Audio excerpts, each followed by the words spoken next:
Yo, what is up, guys? It is yours truly, King H, and I'm here to give you guys One Piece Manga Chapter 977 review.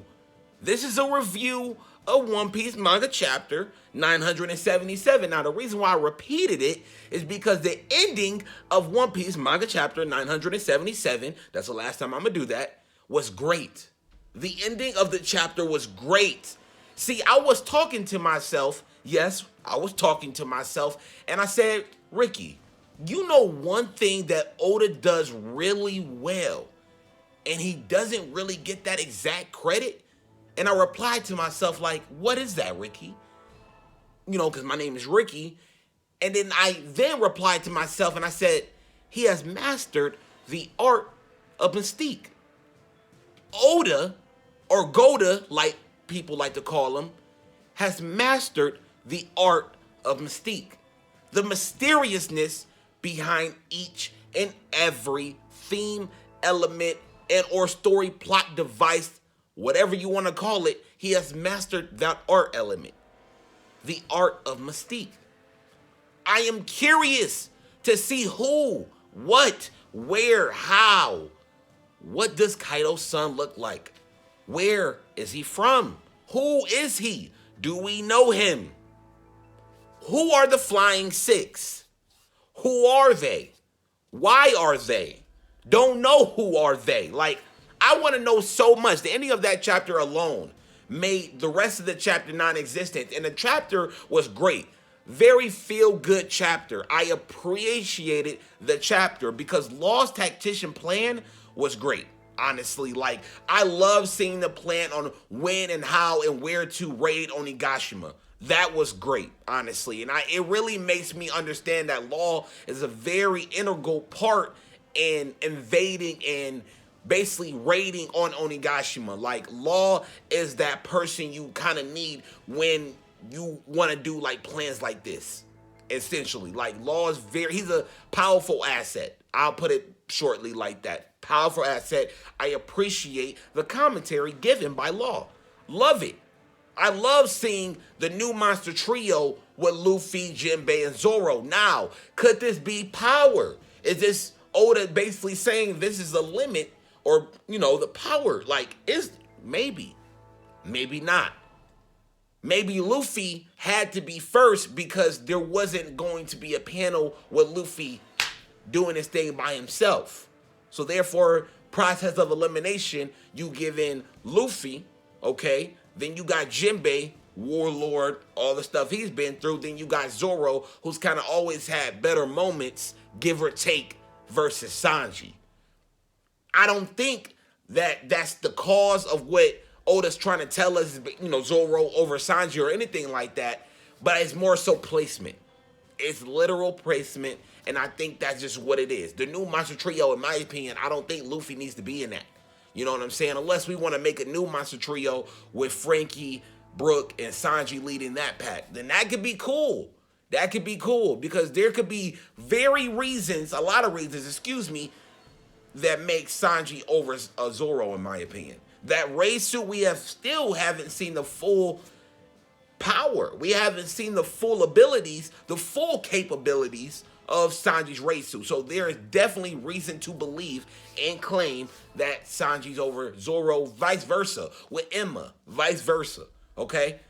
I agree with either side. So I don't know. The placement thing is more so how I want to just view Sanji not being involved in those first three panels. Monster Trio, no. Again, you know how I feel as Jinbei, Zoro, and Sanji with Luffy kind of being a captain. He giving up that whole title rank of Monster Trio. That's kind of how I look at it. More of a placement thing. Moving on, we see, again, the 9 Scabbards, which was cool because we find out who's leading them. Hangoro the Flower. Again, I'm probably abusing his name. I am very sorry. Love that. I love it. Then we get Shissy or whatever. I can't. The pronunciation of one's name is so difficult that I'm not going to say it. I said in a live reaction, his name is She. His name is She. I am sorry. I cannot say it. I look stupid. I sound stupid. Okay? So She. part of I believe it's Nekamushi's group. I believe. I could be wrong, but I believe I am right. Again, the beginning of the chapter, almost a lot of it was non-existent but we still seen a lot of good stuff. A lot of good stuff. Like when they arrived at this port, there was gonna be a whole bunch of Kaido's men that raided there at first or gathered there at first. Luffy, Luffy and the Straw Hat crew straight up beat him, talking about we gonna have a banquet. I think that was great. You know, Luffy basically assessing who he's going to be. And this is the same old Luffy, but it's reassurance that Luffy's still who he is. But he's acting more like a pirate. We're getting more of a pirate feel. I don't know what it was, but that panel itself was great because Luffy just standing on top of all this like rubble and all this like chaos and all that great stuff. Like that looks more pirate feel. Seeing Jinbei, Zoro, it was great. That was a great little look, a great still shot. Great panel, honestly. Looks very much more pirate field. Seeing the attacks, all that good stuff. Like, this chapter honestly had a lot of great things. Now that I'm thinking back, like, great chapter. Like, Lost Tactician playing, Kinemon kind of doing this thing. Like, it was great all around, honestly, in my opinion.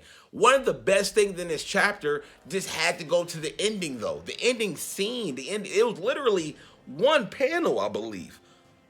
Who is the son of Kaido? Okay, the Flying Six on top of like, it's just crazy, but it's true though. It rings true. It pretty much means that Kaido doesn't know they're coming. They are about to have some food and dinner and whatnot, but everybody is there though. Everybody is there, so it kind of just makes you think what's going to happen. You know, what's going to happen in the next chapter? Are we going to get reveal of the Flying Six, or are we going to get them raiding?